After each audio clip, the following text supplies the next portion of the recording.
Ito yung aking mga manok na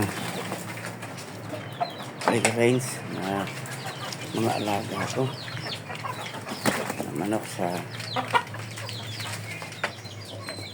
100 square meter na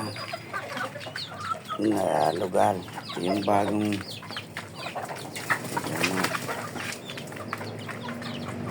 mga use na inalasan ng prutas sa palengke. Yan, ginawa ko itong kulungan.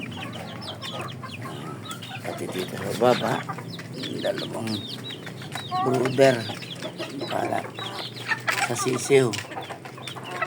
Yan, nagagamit. Hallelujah. Yan. Ito naman yung mga alaga ko. Rhode Island, Tagalog.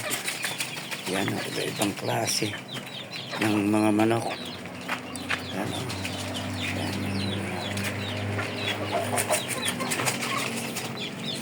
yan ang ganda na.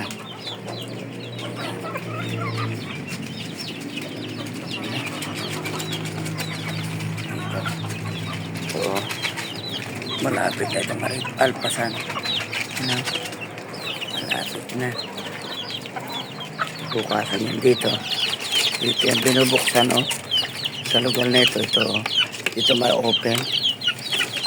Merong feeder sa loob, yung maliit na feeder, patukaan. Ayan, up and down. Ayan. Ganda. Salamat.